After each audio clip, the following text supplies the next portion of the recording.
Hello students, कैसे हो आप सब लोग। आई होप कि आप मस्त होंगे और घर पर ही स्वस्थ होंगे। तो जैसे कि आप लोग जान रहे हो, प्रीवियस लेक्चर के अंदर हम लोग ने शेप्स ऑफ ऑर्बिटल को खत्म किया एंड एनर्जी ऑफ ऑर्बिटल को खत्म किया। अब आज के लेक्चर में हम लोग को शुरू करना है एक नया टॉपिक जिसमें हम लोग पढ़ेंगे रूल्स पढ़ेंगे अलग अलग। ठीक है, बेसिकली इस चैप्टर में हमें 3 मेन रूल्स पढ़ने हैं। ठीक है, और इस वीडियो लेक्चर के अंदर मैं आपको 2 मेन रूल्स पढ़ाऊंगा और बस फिर एक ही वीडियो लेक्चर की जरूरत है और हमारा चैप्टर कंप्लीट हो जाएगा। चलिए शुरू करते हैं। तो पहला जो रूल है दैट इज पाउलीस एक्सक्लूजन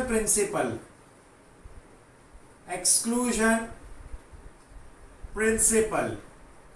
ठीक है, ये है। अब देखो, बेसिकली पाउली नाम के एक साइंटिस्ट थे जिन्होंने ये रूल दिया था। तो सबसे पहले हम इसकी डेफिनेशन को देखते हैं। ठीक है, जरा ध्यान से देखना। No 2 electrons in the same atom can have set of 4 quantum numbers.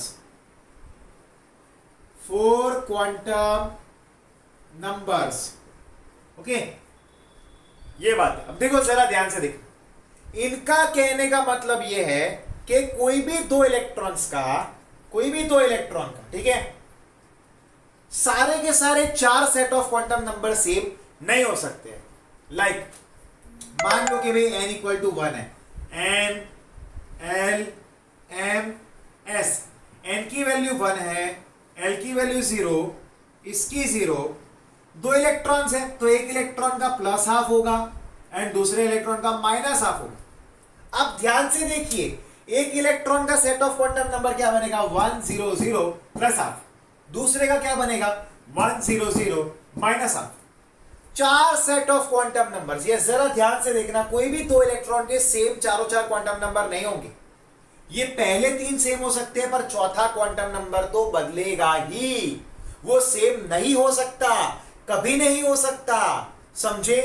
ये 3 क्वांटम नंबर सेम हो सकते हैं पर चौथा क्वांटम नंबर बदलेगा ही।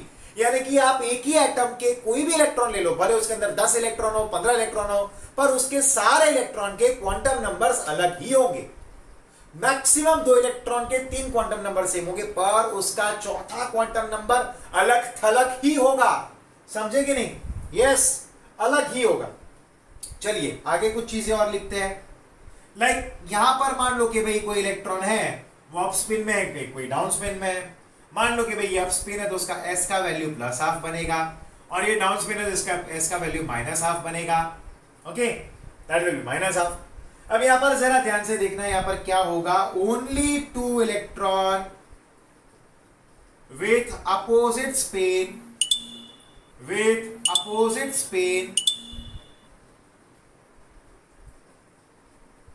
Can be present in an orbital। ठीक है, only 2 electron with opposite spin can present in an orbital. एक ऑर्बिटल में 2 इलेक्ट्रॉन अगर आए हैं तो दोनों अपोजिट स्पिन में होंगे, यानी कि एक अप स्पिन में होगा तो दूसरा डाउन स्पिन में होगा। ठीक है, एक अप स्पिन होगा तो दूसरा डाउन स्पिन होगा बच्चों। ये चीज फिक्स है।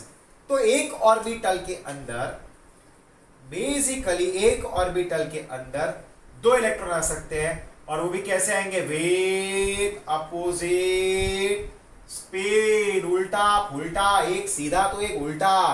ठीक है, क्लियर है? चलो तो फिर एक क्वेश्चन करेंगे ताकि आपको क्लियर हो जाए, ध्यान देना। ठीक है, एक क्वेश्चन करते हैं। क्वेश्चन क्या है, तो यहां पर हमारे पास है find number of electron in third shell. तीसरे शेल में नंबर ऑफ इलेक्ट्रॉन्स कितने होंगे? नंबर ऑफ इलेक्ट्रॉन अब जरा ध्यान से देखना, n l m s, n की वैल्यू क्या है 3 आएगा, इधर थर्ड शेल है तो 3 आएगा। अब अगर 3 हुआ तो एल की वैल्यू क्या होगी, याद करो, एन की वैल्यू यहां पर एन 3 है, एल की n माइनस 1, 0 से वहां तक जाने का, तो 0 1 2 ये वैल्यूज होगा। अब इसके लिए क्या आएगा, यहां पर ये इसका वैल्यू 0 होगा, ठीक है। ध्यान से देखना, यहां पर ऑर्बिटल में 2 इलेक्ट्रॉन्स आएंगे, इधर क्या होगा -1 0 +1, यहां पर कितने आएंगे 1 2 3 4 5 6, यहां पर -2 -1 0 +1 +2, 5 सब ऑर्बिटल 1 2 3 4 5, 1 2 3 4 5 6 7 8 9 10, अरे गिनो ना कितने हुए इलेक्ट्रॉन्स, गिनो ना। तो ये 10 हो गए, ये 6 और 2 ये हो गए टोटल 18 इलेक्ट्रॉन्स। कितने हुए 18 इलेक्ट्रॉन्स। और याद करो मैंने आपको एक फॉर्मूला सिखाया था नंबर ऑफ इलेक्ट्रॉन्स को फाइंड करने का। नंबर ऑफ इलेक्ट्रॉन्स क्या होता है, दैट इज 2n²। याद आया, आगे ही लिखवाया था दैट इज 2n²। तो ये कितना बनेगा 2 × 3² यानी कि 2 × 9 यानी कि 18 इलेक्ट्रॉन्स। और इधर भी 18 इलेक्ट्रॉन्स हो रहे हैं, हो रहे ना, हो गए 18 इलेक्ट्रॉन्स। और ये यहां पर 18 इलेक्ट्रॉन हो गया। चलो एक छोटी सी लिस्ट में बनाता हूं ताकि आपको याद रहे। मुझे पता है मुझे सब कुछ आपको लिख के देना पड़ेगा क्योंकि आप खुद से तो कुछ ढूंढोगे नहीं, ठीक है कि नहीं। चलो कोई बात नहीं, चिंता मत लो, डोंट फिकर व्हेन मंथन शाह इज इधर, ओके। केमिस्ट्री की सारी जिम्मेदारी मेरी, आपका सब कुछ क्लियर होगा, जेई नीट लेवल के साथ मैं क्लियर करवाऊंगा, ओके। चलो ये लिस्ट बनाओ। अब पहला है number of shell, sorry number of subshell in a shell is equal to number of, आएगा शेल, ये उसका फॉर्मूला है। Number of subshell in a shell is equal to number of shell. Number of orbital का formula क्या है, number of orbital, उसका formula है n²। फिर क्या फॉर्मूला है, number of subshell, number of orbitals in a subshell, in a subshell equal to 2n² आएगा, ठीक है। ओह सॉरी, यहां पर आएगा 2l+1 आएगा, माय मिस्टेक, 2l+1 आएगा। फिर एक और वहां पर फॉर्मूला है number of electrons, number of electron in an orbital. एक ऑर्बिटल में इलेक्ट्रॉन्स कितने होते हैं, 2 इलेक्ट्रॉन्स होते हैं, ठीक है। And number of electron in a subshell, तो 2 × 2l+1, 2 × 2l+1। इन फॉर्मूलाज को याद रखना बच्चों, ये फॉर्मूलाज आपको बहुत काम आने वाले हैं। और यहां पर हमारा पाउलीज एक्सक्लूजन प्रिंसिपल खत्म होता है, ठीक है, जिसका ये कहना है कि कोई भी 2 इलेक्ट्रॉन्स के सारे क्वांटम नंबर यानी कि set of quantum number same नहीं हो सकते। हाँ, कोई भी 3 क्वांटम नंबर सेम हो सकते हैं, पर चौथा तो जरूर बदलेगा, दैट विल ऑब्वियसली डिफर। एक ऑर्बिटल के अंदर टोटल 2 इलेक्ट्रॉन्स रहते हैं। फिर हमने एक एग्जांपल देखा और कुछ इंपॉर्टेंट फॉर्मूलाज देखा। Number of subshell in a shell is equal to number of shell, number of orbital equal to n² formula है, number of orbitals in a subshell equal to 2l+1 है, number of electron in an orbital is equal to 2 electrons है, and number of electron in a subshell is equal to 2 × 2l+1। समझ में आ गया, clear हो गया ना। चलो तो फिर एक बार इसको रीड करो, इसका स्क्रीनशॉट लो, जल्दी जल्दी नोट्स बनाओ, नोट्स बाद में बनाना, अभी इसका स्क्रीनशॉट ले लो। और मैं आपको 1 मिनट का टाइम देता हूं ताकि आप इसको अंडरस्टैंड कर लो। फिर मैं आपको सेकंड प्रिंसिपल पढ़ाऊंगा, वो है अफबाउस प्रिंसिपल। यस, मैं आपको और 30 सेकंड दे रहा हूं, जरा पढ़ लो ध्यान से।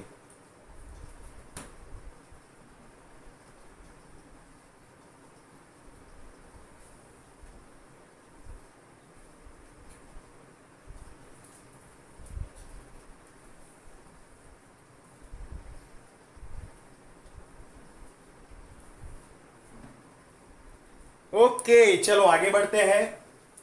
चलो तो हम जाते हैं नेक्स्ट, और वो अफबाउस प्रिंसिपल है। और यही वीडियो लेक्चर के अंदर ये अफबाउ प्रिंसिपल भी मुझे खत्म करना है बच्चों, ठीक है।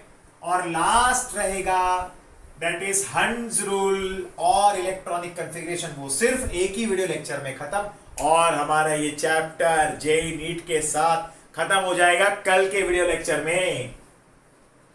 फिर हम चैप्टर नंबर 3 को शुरू करेंगे। काफी इंटरेस्टिंग चैप्टर है, पर वो चैप्टर में अभी हमारे इस चैप्टर में जितने वीडियो लेक्चर हुए उससे कम वीडियो लेक्चर में वो हो जाएगा। तकरीबन 7 से 10 लेक्चर में वो मैं खत्म करवा दूंगा। ठीक है, चलो यहां पर ध्यान दो। हम आगे जाते हैं रूल नंबर 2, जिसको बोलते हैं अफबाउस प्रिंसिपल। ध्यान देना। ठीक है, अफबाउस प्रिंसिपल एक्चुअली इसका रूल क्या बोलता है, N+L रूल बोलता है। अब ये क्या है मैं समझाता हूं, जरा ध्यान देना। ठीक है, अब इसका मीनिंग क्या होता है, देखो अफबाउ लोग ऐसा समझते हैं कि एक साइंटिस्ट का नाम है। बहुत सारे टीचर्स ये बात गलत सिखाते हैं। माना कि भी पाउली एक साइंटिस्ट का नाम है, हंड एक साइंटिस्ट का नाम है, पर अफबाउ साइंटिस्ट का नाम नहीं है। वो एक ग्रीक वर्ड है जिसका मतलब होता है टू कंस्ट्रक्ट। क्या मतलब होता है, टू कंस्ट्रक्ट करना। यस, उसी को अफबाउस रूल बोलते हैं। ठीक है, अफबाउ बोलते हैं। ये अफबाउ का मतलब ही ये होता है टू कंस्ट्रक्ट। ठीक है, बेसिकली यहां पर हमें क्या क्या डिटेल्स मिलते हैं, तो पहला है एनर्जी ऑफ ऑर्बिटल, या फिर बोल सकते हो सबशेल। फिर क्या मिलता है, इलेक्ट्रॉन फर्स्ट। यहां पर ध्यान देना, फर्स्ट। अब इनका ये कहना था कि भाई इलेक्ट्रॉन सबसे पहले लोअर एनर्जी लेवल में भरेगा, लोअर एनर्जी लेवल में भरेगा, फिर धीरे धीरे हायर में जाएगा। अरे सोचने की बात है, जब हम पानी भरते हैं किसी बॉटल में या किसी टंकी में, तो पहले नीचे भरेगा ना, या फिर पहले ऊपर भरेगा, नीचे भरेगा ना। सेम वे इलेक्ट्रॉन्स भी पहले नीचे की यानी कि लो एनर्जी में भरेगा, फिर धीरे धीरे करते करते करते करते ऊपर की एनर्जी लेवल में आएगा।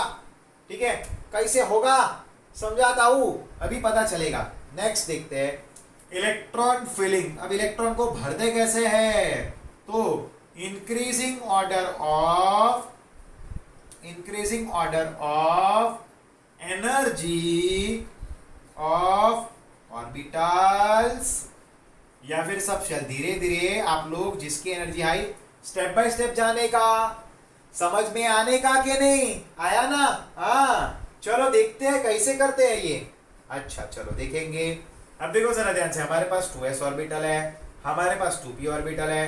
2s के लिए n+l करो, nl करो, उसके लिए nl करो।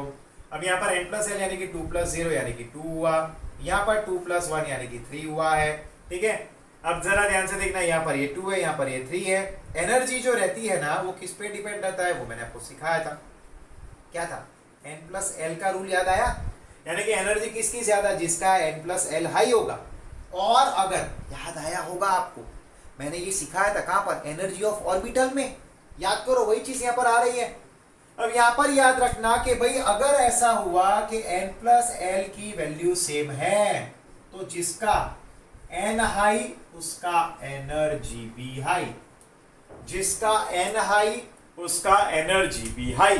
ओ हो, कितना इजी है, कितना बढ़िया है। सॉल्व करके देखते हैं। जैसे मेरे पास 1s ऑर्बिटल है, फिर 2s है, फिर 2p है, फिर 3s है, फिर 3p है, फिर 3d है, फिर 4s है, फिर 4p है, फिर 4d है, और फिर 5s है। गिनते हैं इनका N+L वैल्यू। चलो देखते हैं, ध्यान से चेक करना किसका N+L। ठीक है, अब हम लोग को इसको अरेंज करना है। इसका वैल्यू 1 आएगा, इसका N+ वैल्यू 2 आएगा, इसका 3 आएगा, इसका 3 आएगा, इसका 4 आएगा, इसका 5 आएगा, इसका 4 आएगा, इसका 5 आएगा, इसका 6 आएगा, इसका 5 आएगा। अब अरेंज करो, सबसे कम 1s, उससे ज्यादा एनर्जी किसकी, 2s की, उससे ज्यादा 2s भी है, 2p की है, पर जिसका n वैल्यू कम होगा उसकी एनर्जी कम, तो ये दोनों में से 2p का एनर्जी कम, उससे ज्यादा 3s का। उसके बाद कौन आएगा, तो आएगा इसका, और इसका 4 है, बट इसका n वैल्यू छोटा है, तो इसके बाद 3p आएगा। उससे ज्यादा एनर्जी 4s का, उससे ज्यादा एनर्जी किसका आएगा, 3d and 4p and 5s का, तो इसका n वैल्यू कम, तो 3d का एनर्जी। उससे ज्यादा आएगा 4p का, 4d का, हाँ 4p का एनर्जी, उससे ज्यादा 5s का एनर्जी, और सबसे ज्यादा 4d का 6 वैल्यू टोटल, तो 4d का एनर्जी हाई रहेगा। 4d का एनर्जी इधर क्या रहेगा, हाई। और ये बहुत इंपॉर्टेंट है, this is very very important for you. इसको आप लोग कर दो 3 स्टार, इसको वीआईपी लगा दो, वेरी इंपॉर्टेंट, वीआईपी यानी कि वेरी इंपॉर्टेंट, बराबर है, ये वेरी इंपॉर्टेंट। अब देखो ये कैसे बना होगा फॉर्मेट, तो सिखाता हूं मैं। देखो 1s है, 2s है, 3s है, 4s है, 5s है, एक मिनट, 6s है एंड 7s है। उसके बाद यहाँ पर 2p है, 3p है, 4p है, 5p है, 6p है और 7p है। याद आया ना, SPDF ऐसे होगा कि नहीं? S के बाद कौन सा ऑर्बिटल आता है? P के बाद कौन सा आता है? D के बाद कौन सा आता है? F आता है, याद करो, है ना। यहाँ पर क्या आएगा? 3D, 4D, 5D, 6D, इधर क्या आएगा? 4F और यहाँ पर आएगा 5F। अब जरा ध्यान से देखो कैसे होगा। सबसे पहले 1s का ऑर्बिटल भरेगा, फिर ये U टर्न U, फिर भरेगा 2s का, फिर U टर्न U, फिर 2p 3s का, U टर्न U क्या आएगा? क्या आएगा? खुद से सोचो, 3p 4s का, फिर U टर्न, फिर 5p 4p एंड 5s, फिर ये भरेगा, फिर ये भरेगा और फिर लास्ट में 7p भरेगा। ये सही फॉर्मेट।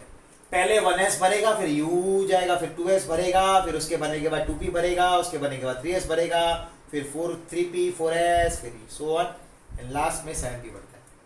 ठीक है कि नहीं? क्लियर हुआ बच्चों? क्या आप सबको क्लियर है ये? आई होप कि आपको समझ में आ रहा होगा। अब देखो यहाँ पर एक एक्सेप्शन भी है जो हमने ऑलरेडी आगे पढ़ा है कि भाई एनर्जी ऑफ ऑर्बिटल में multi electron atom and single electron atom. तो जैसे हाइड्रोजन एटम है, या फिर हमारे पास हीलियम प्लस है, या फिर लिथियम हमारे पास है L++, ठीक है। तो यहां पर एक्सेप्शंस है। तो सिंगल इलेक्ट्रॉन सिस्टम में याद रखना, सिंगल इलेक्ट्रॉन सिस्टम में क्या होगा? तो सिंगल इलेक्ट्रॉन सिस्टम में energy is directly proportional to n हो जाएगा। ये मैंने पढ़ाया ही है, आपको आता ही होगा नो डाउट, पर फिर भी मैंने यहाँ पर आपको लिखवा दिया था, आपको ध्यान रहे। क्लियर है? यहाँ पर ये अफबाउस रूल भी हमारा खत्म होता है। अब लास्ट हमारा रहा है दैट इज हर्ट्ज रूल। एक ही लास्ट टॉपिक रहा है that is hertz rule. Yes, तो एक ही वीडियो लेक्चर की जरूरत है। यहाँ पर ये भी टॉपिक खत्म होता है। एक बार मैं समझाता हूँ। अफबाउ के बारे में लोग ऐसा मानते हैं कि एक साइंटिस्ट का नाम है, बट ये साइंटिस्ट का नाम नहीं है। इसका मतलब होता है टू कंस्ट्रक्ट। ठीक है, यहाँ से हमें एक चीज ध्यान देना है कि भी एनर्जी ऑफ ऑर्बिटल के बारे में पता होना चाहिए, और इलेक्ट्रॉन क्या होंगे, लोअर एनर्जी लेवल से हायर में जाएंगे इलेक्ट्रॉन को फिल करने के लिए। तो यहाँ पर एक फॉर्मूला में मिली कि भाई energy is directly proportional to n+l value. ठीक है, और फिर ये जो मैंने फंडा सिखाया उसको ध्यान से समझना बच्चों। यहाँ पर मैं आपके लिए बहुत हार्डवर्क कर रहा हूँ, आपको भी हार्डवर्क करना, ये भी आपकी रिस्पॉन्सिबिलिटी है। अच्छी तरह से खूब मन लगाकर पढ़िए, एक एक टॉपिक को पूरे दिल से पूरा तोड़ मरोड़ लीजिए, पर अच्छी तरह से प्रिपेयर कीजिए, पूरे जुनून के साथ कीजिए। अगर लाइफ में कुछ बनना है, याद रखना, कुछ किए बिना जय जयकार नहीं होती, कुछ किए बिना जय जयकार नहीं होती। कोशिश करने वालों की कभी हार नहीं होती। मेहनत करो, ट्राई करो, कहीं पर भी क्वेरी है वीडियो लेक्चर को रिवाइंड करो और फिर देखो, नोट्स बनाओ। ठीक है, मिलते हैं नेक्स्ट लेक्चर में। अगले लेक्चर में हमारा ये चैप्टर खत्म हो जाएगा। ठीक है, सिर्फ छोटा सा वीडियो की जरूरत पड़ेगा और फिर हमारा ये चैप्टर कंप्लीट हो जाएगा। मैं 1 मिनट का टाइम यहां पर दे रहा हूं, आप इसको शांति से ठंडे दिमाग से समझिए, पढ़िए, लिखिए, लेकिन ये फंडास को याद रखिए। ये मल्टी इलेक्ट्रॉन्स के लिए है। मैं लिख देता हूं इधर, चलो, ताकि क्लैरिटी रहे।